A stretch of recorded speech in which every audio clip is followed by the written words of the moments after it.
Hey! Oh, hi! It's me, Dexter.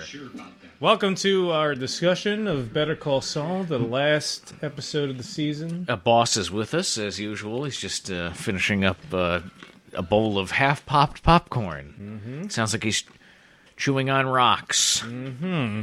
This episode was called Marco. Marco? Marco. Guy from Saul's past. Yes, the watch. Dexter, how'd you feel about the season finale of Better Call Saul? Oh, man. Well, I felt sad that the season was over, because I just wanted more. Mm-hmm. It wasn't even like there was I think the more shocking twist for happened in the episode before the season finale. Yes. This was just more of like to show you the direction that the next season's going to go in. Slippin' Jimmy. Yeah, but he's going back to, you see at the end of the episode, he's talking to Mike at the ticket booth, and he's talking about how they had the $1.5 million sitting right there in front of them. They could have split it, $800,000 each, tax-free, gotten away with it. No one would have ever known. Why the hell didn't they take it? And then Mike saying, like, you said it. You were doing the right thing. Yeah. You're doing the right thing. I took a job, and that's where it ended. And so and you can see Mike also is like, he's on the phone. He's taking, he's doing some side work there still. Mm-hmm. But basically Jimmy's like, I know what made me, walk away from that money, and I'm never going to let that happen again. And then he drives off, and then he's, and then so that's like, you see the next season 2 is going to be more of like the road of him becoming Saul. Yeah, now he's begun that journey. Yeah. Now, last week, I don't think I said it, but I wanted to say it this week. We were talking about, I sent you a text message about Chuck, and one of the things I was thinking about was like, Chuck basically is jealous of Saul because I think he feels Saul is so I think he feels, first of all, Saul is extremely intelligent, right? Much more intelligent than him. Not only did he like pass the bar and he did all these things, he became a lawyer all on his own, behind his back. Like Chuck didn't even realize. Chuck has been following the rules. Like he went to school, he took the bar, he did everything you're supposed to do. And he said too in the episode, he said he worked his ass off to do it. And then you have Jimmy, who becomes Saul. You have Jimmy, who just has this natural ability and this natural intellect, who can just do it. And I think that's what also frustrates Chuck, is that he's like, hey, what the fuck? You know what I mean? I had to study my ass off. I had to work so fucking hard to get what I had. And then Jimmy can just glide on by, past the bar and all this kind of stuff, you know what I mean? Without having to put in all the and I feel like work Chuck that is Chuck so... did. That's what burns him up. Yeah, he's so like... I don't know. It's weird. Like, that's the thing about the show. Like, it sets up this duality between these two brothers. Because you have even Saul in this episode, he says, like he goes to Howard and he's saying, like, he needs this every day, he needs this. And it's like, you still want someone to do this? He's like, yeah, he's my brother. It's I really thought during that scene, first of all, it's so funny to see Howard. I completely feel differently about Howard in this episode. Howard. Yeah. He's still kind of a douche, because he's just like, oh, remember when I used to call you Charlie Hustle and all this kind of shit? You know what I mean? He's still kind of like an ass, but you don't hate him the same way, because you understand now what was going on. But now you understand, like, and he knows where his bread is buttered. Yes, exactly. So, but what happened was, so Saul in that scene is giving, he just wants to make sure Chuck is going to be taken care of, so he gives him, like, the laundry list of things that he has to do every day. And Howard's looking it over, and he's, like, shocked. He's like, you've been doing this every day for over a year? And when he was saying that, I got really nervous. Because I was like, they're going to now they're going to go push Chuck out, and they're going to use this document in some way. I thought when he said that, I was like, oh, this is not going to be good. And I actually thought it was going to be something that might come up in this episode. I kept on waiting for Saul to come back to Albuquerque or get a phone call and find out that, like, Chuck is out of the firm and he's losing the house. You know what I mean? Something horrible was happening to him because of that meeting with Howard. No, and also, like, this meeting that's happening now, like, it adds to Howard's character. Yeah. Because he's like, you've been doing this every day. And then at the end of the meeting, he even says, like, I've always liked you, Jimmy. Yeah. Well, that's part of what comes into later when Kim calls Saul, and she's like, we kind of helped set up this job at another law firm, which is on a partnership track for you. Daryl and Smith's. No, it was an M. Daryl and something Mitzi? M, and then it would be on a partner track. So it was like something M, and he's saying like something whatever in McGill, but Kim was saying that Howard was actually, pushing for it too. Yeah. So you can see like he's not the complete jerk off that we thought he was. He's not. He really isn't. Yeah. I texted you guys because after I got through the first 15 minutes of this episode. Stop texting us, by the way. I texted you and I said like, oh my god, this is incredible because that whole breakdown that Saul has. Oh my god, that was hilarious. Like I was just watching, like my hand was like, over my mouth and I was just like watching it and I was like, oh my god, like this guy is like bearing his soul to these people who don't give a fuck about anything he's talking about. But oh man, but you could just see like, I can't believe that many bees came up. Yes, so many bees. Yes, another bee. Look at that. More stickers. What are the odds? Oh my god! And then I didn't know what a Chicago sunroof was. Yes, that's great. That story. Oh, man.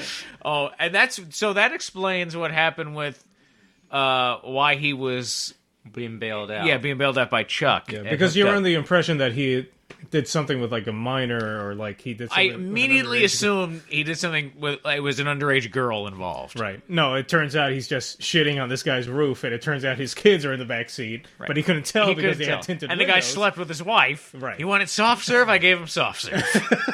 Yes. Oh man, that was amazing. So good. Yeah, that scene was incredible. That whole opening. And so we have this whole thing with he's giving over the documents for the case. Kim is there in the parking garage. They have this hug. That was nice. Yes. That's what Saul says. Boss, what did you think of the episode? It was a good episode. Moving on. What else happens? More Mike. He only had like 5 lines. I like Mike. Well, Mike wasn't in the episode until like the very end. Yeah. So and it was just to kind of make that point of like, hey, this season is done. You know what I mean? We've watched like who Saul was. We've seen who Jimmy was. Mm-hmm. And now in the second season, get ready for the creation of Saul. Mm-hmm. That's kind of the point, I think, of Mike. So my guess was that Chuck was going to die in the season finale. You kept waiting for Chuck to die the entire series. I want Chuck to die, but it seems like he's going to stick around, as most assholes do. But I felt bad for Chuck. I mean, in a way, because you see Ernesto is now taking care of Chuck and has to do the grocery shopping and everything. Yeah. Because Howard is sending him over. So, and Chuck is kind of trying to be polite anyway. Mm-hmm. Saying like, I don't like Granny Smith apples. Fuji's are in season. I love that. That was a hilarious thing. He's like, I know, thank you for your. I know you have a great attention to detail, Ernesto. Would you like to write this down? Yeah. The OCD. Yeah, Fuji apples. He has to be in control. Yes. And then that's true though. I gotta write it down. I mean, come on. A lot of waiters do that now at all kinds of restaurants. They take the whole table as order and they don't write a thing down. And I could not do that. I get nervous for them. Yes. Yeah. Because I'm like, okay, why you gotta put that pressure on yourself? I want my burger this way. Right. I don't want the cheese. I want the bacon, and I want it a certain way. You gave me the Chilean sea bass. I didn't order anything. I mean, ultimately, just giving us all anxiety about our meal. Just write the fucking thing down. We'll all understand. I came to enjoy myself. I know. You're ruining this. You want me to rely on your memory? Just mime writing it down. Yeah. That'll make me feel better. Yeah. Right. You can take it all in your head, whatever you want to do, but for my, That's why I like waitresses instead of waiters. Why they do it too? Well, at least waitresses are hot. At least waitresses got tits. Am I right? This guy knows. What anyway, what I was saying was Chuck gives Ernesto the little thing, and then you see Saul outside, kind of watching and waiting, and then he talks to Ernie, and then Chuck. I felt bad because Chuck is like. He's actually like about to go out there. Yeah. And then you can hear the car start up. Mm-hmm. And then he's like, oh, okay. And he looks out again. You see him driving away. So he's like, okay. But he was actually going to go. I believe that he was going to go for it. Because he does feel bad I mean, they are brothers. He feels the same way. Like, Saul throughout this episode is saying, like, you know, everything that's happened, he obviously knows what happened. People are like, I feel, you know, I'm sorry that this happened. And then Marco, who we'll get to in a minute, he's like, you know, I'm sorry to say it, he's a douchebag. Yeah. You know what I mean? And he's a stuck-up douche. And then he's like, Saul says, he's my brother. You know what I mean? And I think Chuck ultimately has the same opinion. He's a screw-up, Chuck thinks, you know what I mean? He's slipping Jimmy. He's an embarrassment, but he's my brother. And then you have, you know, like, so you have, like, the two different opinions. You know, one's a stuffed shirt, the other one's kind of a con artist, but they know that they will always care for each other because they're brothers. Mm-hmm. Yeah, so let's get to the Marco character. We were introduced to that character a few episodes I think ago. episode 4 or 5. I forget exactly. Yeah. The guy. Yeah, you see their first con job, and apparently... well, that's not their first, but that's our first foray into that world. Yeah. They in Chicago, they've been like scamming people all the time, and they do this really. For some reason, it's really entertaining watching people scam people. Well, because I'm always I have a weird thing. Like anytime, like when you see like people trying to scam somebody else. It's always so nerve-wracking for me because I'm waiting for it to go wrong. Right. It's the same thing like watching people shave on camera. I'm waiting for them to get cut. Yeah, I'm waiting for them to cut themselves, to nick themselves. And same thing when people are chopping something, when they're preparing ingredients, I'm waiting for them to cut themselves. I get super anxious when I'm watching those things. In Breaking Bad, there were so many scenes like, and sometimes they do cut themselves and sometimes they don't. Oh yeah, yeah. No, every time like that first scene when Walter goes over to Gustav Fring's house. Yes. And it's like, chop, chop, chop, chop, chop. Yeah, There's another thing where garlic? Marie is like chopping something. I'm waiting for her to like get her finger and go like, oh, and then like, or Skylar or anybody, or Walter shaving. And one time he cuts himself, and then the next time he doesn't. It's like so nerve wracking to me. Yeah. So I felt the same suspense. They had a close up when Walter went over to Gus's house. He was holding the knife. And Gus's back is like to him, and he's just looking at the knife and looking at the guy. You know he was thinking something. Yeah, there was something weird going on. Yeah. Okay, so they do that whole... the whole thing with the like $50. Marco is... Oh, it was like a dime. Yeah. No, it was like several coins. It was like a stack of quarters. Well, no, first they show Marco trying to like scam... There was no dime. It was a these two $50, the other thing you're thinking of. And the whole scam is that like they can't take the bill out from underneath these coins on top of the bottle of beer. Yeah, like pulling a tablecloth off and of so the then table. Marco does it like... He just like hits it. How did he do that? I thought he ripped the dollar. I think it's the same thing as like when a magician pulls like the... What's it called on a table? Yeah, the tablecloth. Tablecloth and yeah. The what's it? You know what I don't understand is how do they keep scamming people in the same exact bar? Doesn't that guy with the coin who buys the coin, doesn't he come back after he realizes? No, because that's the whole point. Because the guys, Marco's yelling at him, you better never come back here. I've got friends. I'm gonna fucking beat the shit out of you, kind of thing. So why would the guy go back to the bar when he figures where out the guy there was a screaming? Scam? So what? Yeah. What's he going to do? He's going to go back and get the shit kicked out of him? By the guy who obviously is at that bar all the time? He comes back with people. I think he was there on a business trip. He was a business guy. Yeah. The only complaint that I have about what you're saying is that, it's a dive bar. Why? Yeah. Why are so many different people going into this shithole bar? Because it's a dive bar. Because it's Chicago. Yeah, there you go. I mean, no, but there's so many. I guess. But no, but all these people are like wearing suits. I don't know. That was the one weird thing. It was such a small bar. Well, I think they like the location because people just kind of like, oh, okay, maybe I'm here on a trip. I'm never going to be back here again. Yeah. All walks of life. And also the bartender is obviously in on it. Like he's always always it was the stepson of the woman who used to bartend. Wasn't there it Maggie? I can't remember Mildred? what it was. Yeah, something like that. Yeah. Slippin' Jimmy says hello. Yeah, Slippin' Jimmy. It's a good racket. Wish I could do that. That was I loved that whole montage when they're... Yeah.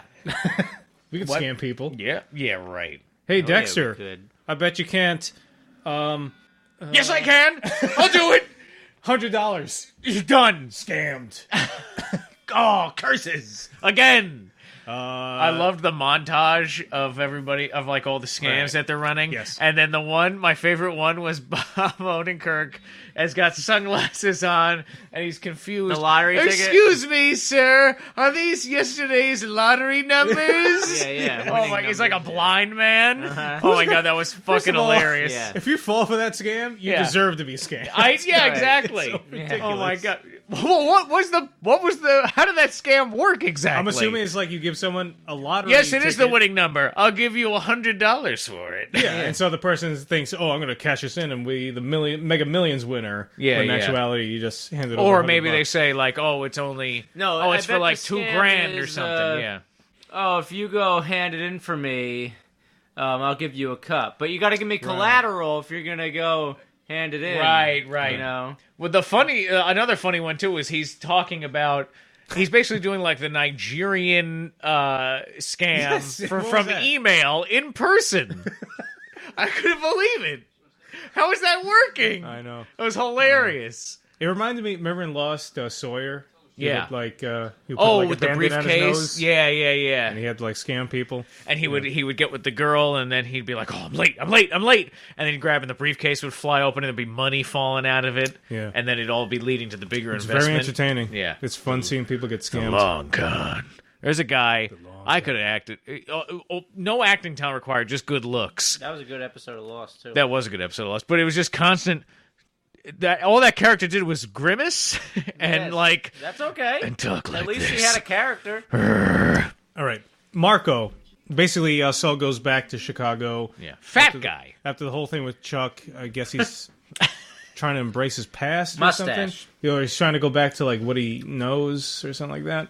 Right? Yeah, well, yeah, I think it's that's part of it. He's like, you know what, fuck this. I'm going. It's kind of like a thing. I'm going home, kind of thing. This episode made me really depressed, actually. And I felt like he was gonna die because he kept grimacing. You know. well, I knew someone had to die this episode. It was either going to be Chuck. He kept grabbing himself. But it was Marco. because of Well, his heart.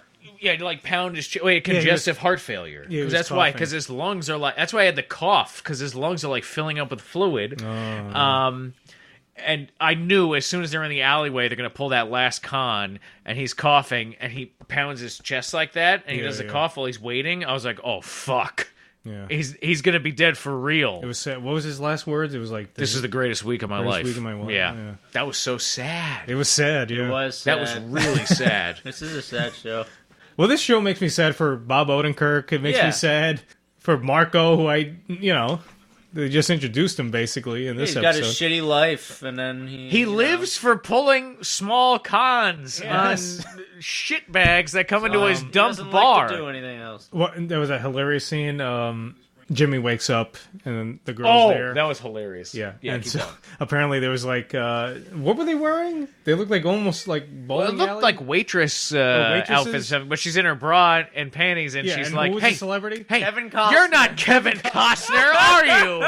And he goes, "I was last night." And then they're like, why- "Hey," and then she calls her friend to get out here. I don't and think you they would thought get that away he with that was. so easily. They thought that Marco was Kevin Costner's agent. I guess.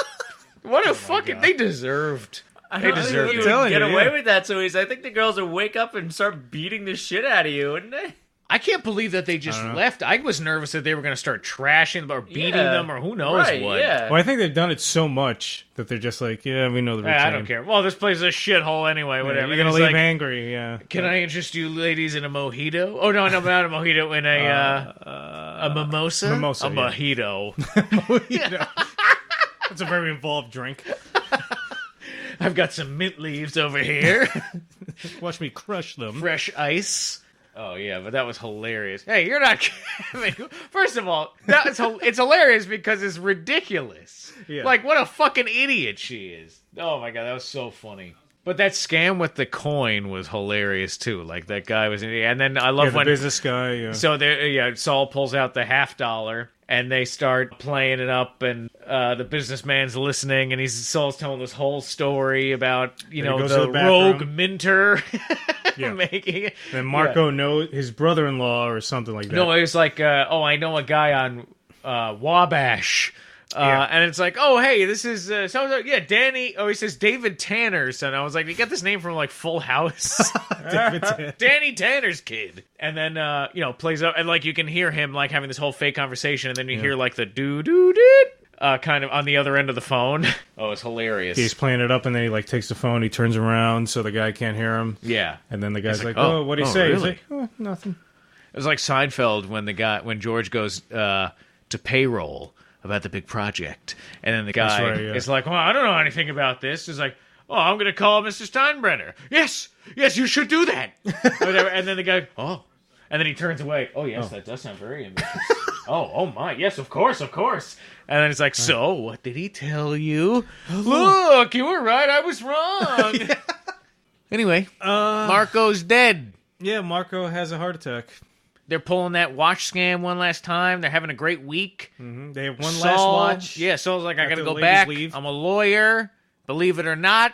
Marco's like, look, this is all I've got. Just one more. This is the last watch.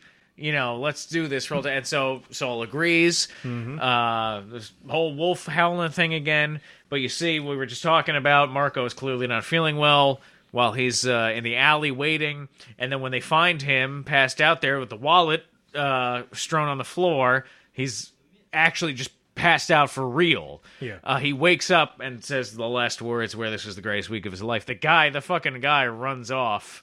And I've seen that guy before. He was in Man of Steel. He's the...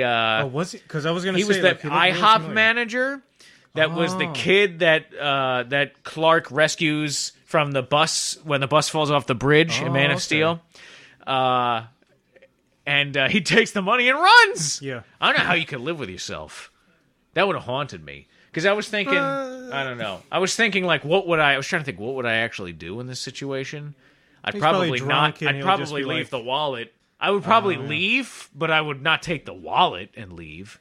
Because the whole rest of your life, you got to say, "Oh yeah, this guy was dying," and instead of calling 911, I ran away and stole the dying man's wallet for $1,000. Yeah, I guess. Could you do that, boss? Well, I guess he figured he was going to be scammed because he was like, call 911, and he was like, Marco. Yeah, you're right. He says, Marco? Yeah. I would use my shirt and kind of like grab the... I would use my shirt and grab the money without leaving fingerprints and leave the wallet. So you take the money and rub the wallet down? No, I would, like I said, I'd grab the money. Oh, so to begin with, you would have... Yeah, but then the money doesn't have fingerprints, but you have the money. Exactly, I'm taking the money. So the money doesn't have your fingerprints on it, but you have the money. Well, it doesn't matter that the money had the fingerprints on it. I'm taking the money. That's what I'm saying. I'm leaving the wallet. I don't want my fingerprints on the wallet. Right. So from the beginning of this situation, you take the wallet. You don't know you're being scammed.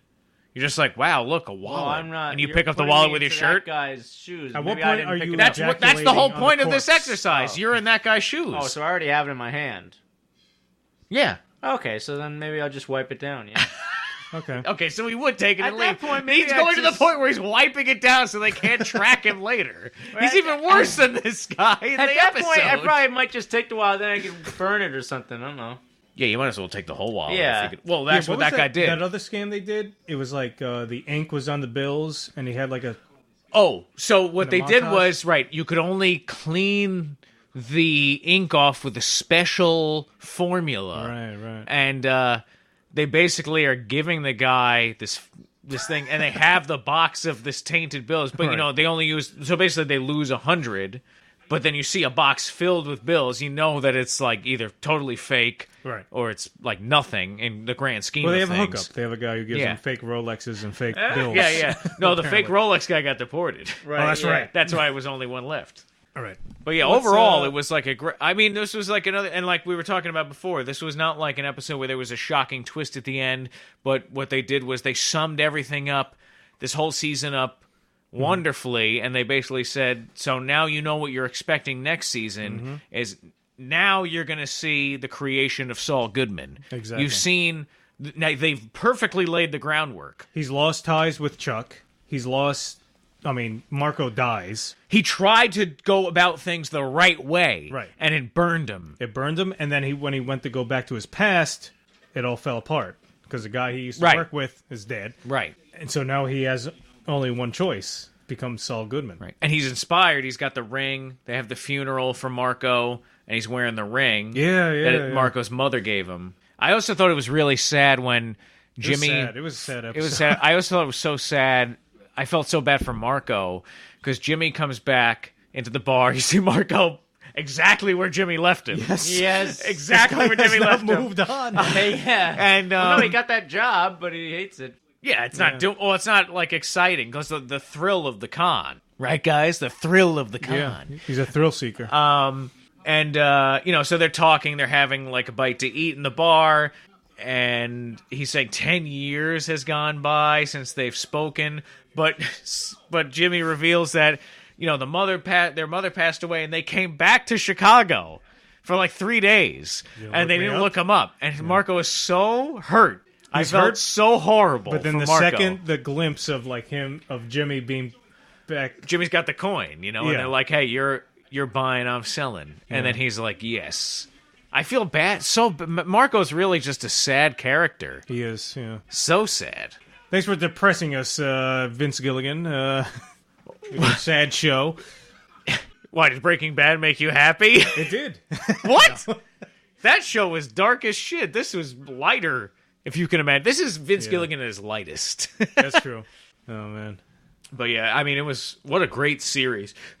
What an awesome season. I know. It's so good. All I can really, because I feel like I just sound like a fanboy, just like saying, "Oh, it's so good. Bob Odenkirk is this good." Blah blah blah.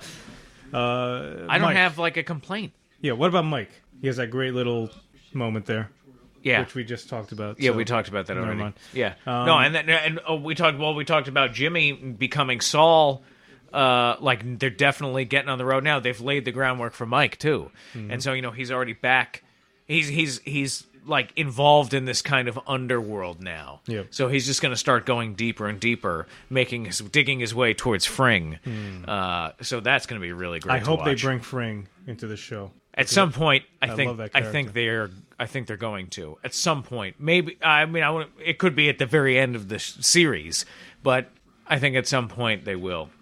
Right, I wonder who else. Predictions next season.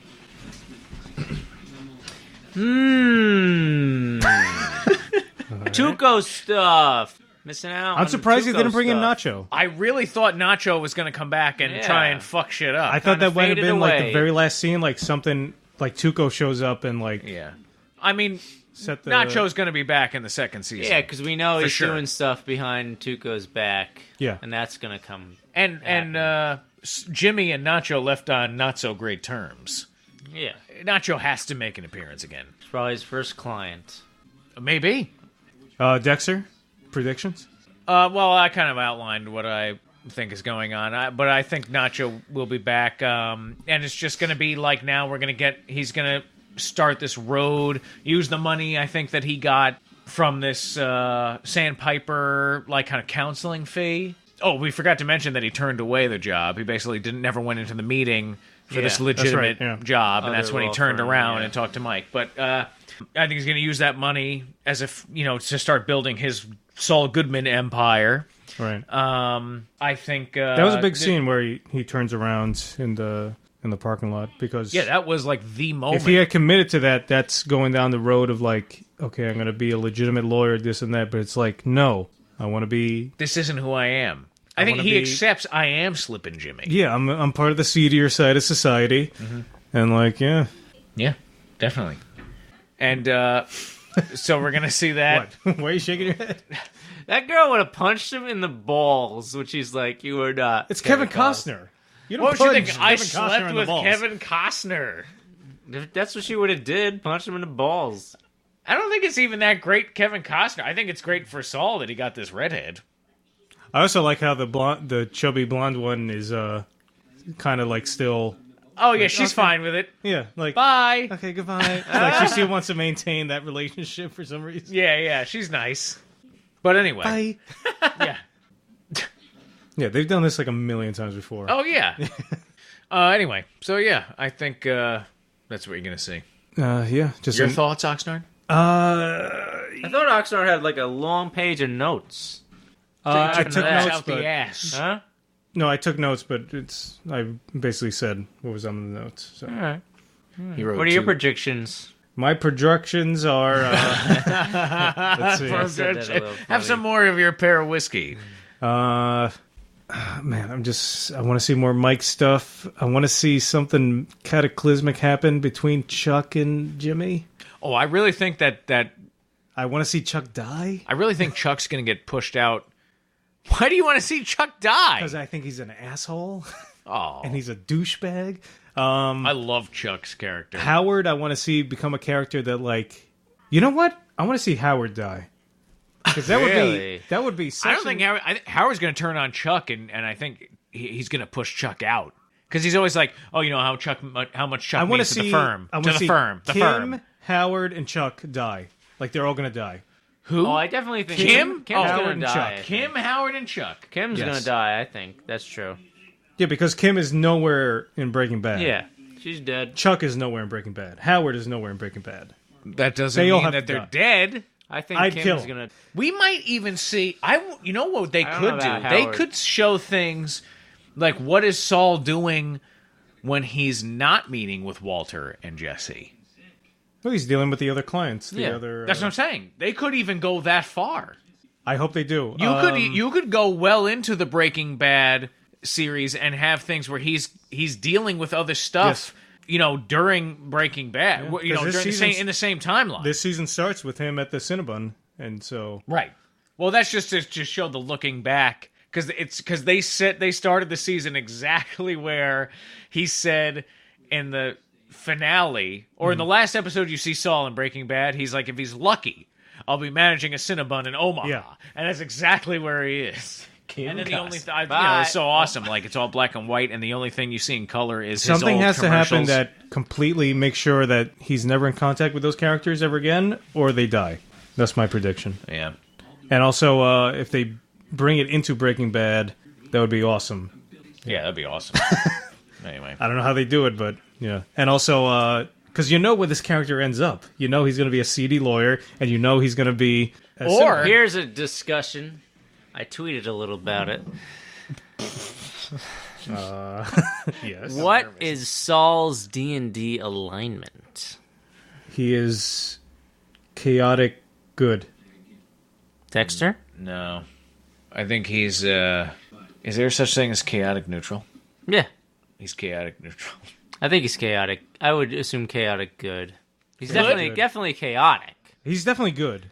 You can tell he's good. He's a Or good is person. he maybe he's He's just fucked neutral? by- No, I think he's neutral You because he could be- does bad things. You though. could be neutral good. I agree or- with you where he's a or good person. You could be but- neutral good or true neutral where you're just doing stuff for yourself. But I don't know if he is just doing stuff for himself. I think he was chaotic Is he? good in the first season Well, he of cares Better a Call lot Saul. about the older people. Yeah, he cares about other people. Here- so I think he's neutral. He's chaotic You can good. tell- like For you this said. season, he's chaotic good. Yeah. But for the next, but now he's going away from that. He's not going to stay chaotic good. What's he going Right. to be?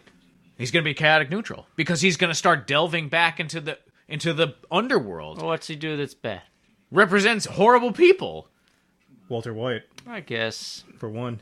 All guess these so. terrible clients, Chaotic and neutral. he does seedy, slimy things. Yeah, he knows how to play the system. Like, Yeah, if we I do guess this so. and that, and Yeah, based on yeah. this And precedent. he's a fucking con artist in this I episode, guess- ripping people I guess off. that makes sense. He goes maybe from those But two. but at his heart, he is a good person. I Yeah. think. Yeah. So that's why I'm saying chaotic neutral. Because he cares about makes Chuck, sense, even though yeah. Chuck is an asshole. He's still, like, after the fact, Right. like, make sure he gets his stuff. He cares about Marco. Yeah. He cares about Kim. He even offered her, like, a job.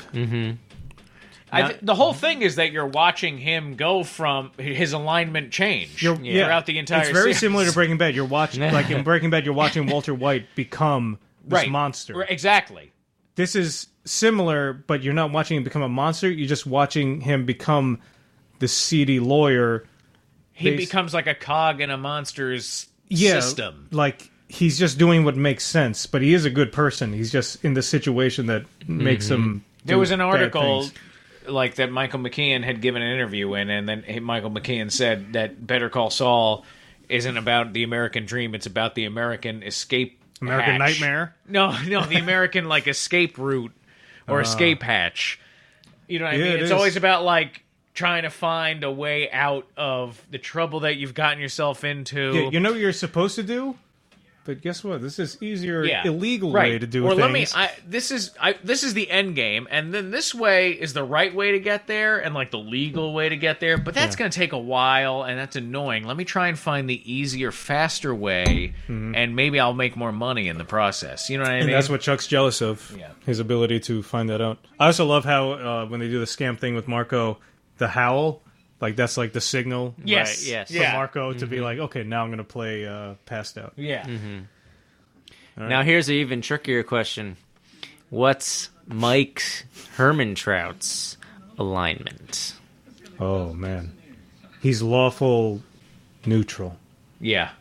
Definitely. I agree. That's my guess was.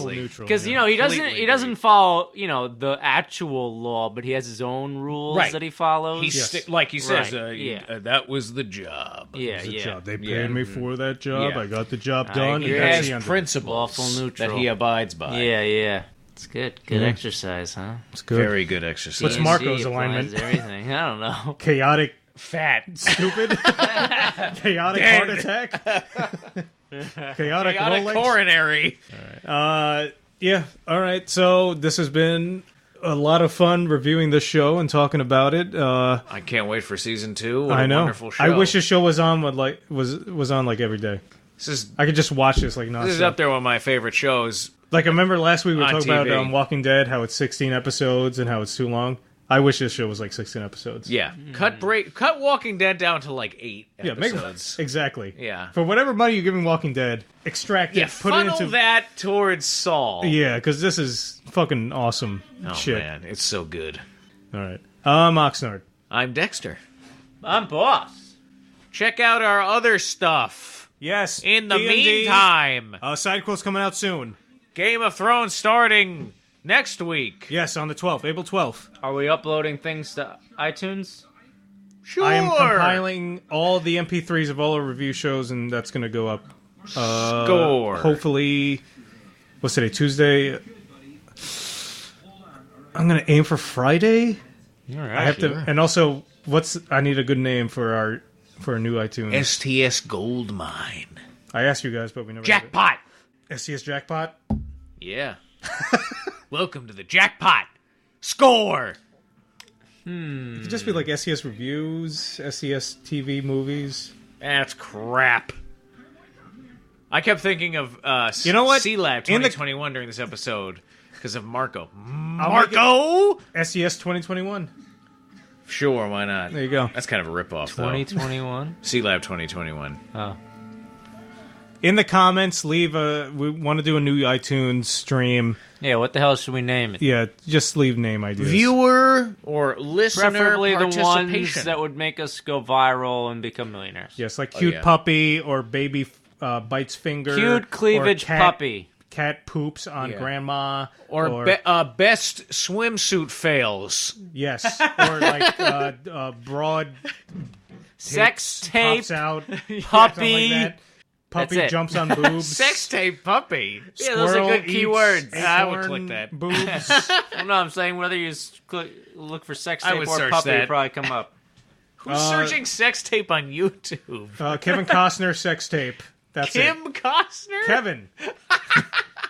All right. His lesser known sibling. Goodbye. Kim. Goodbye.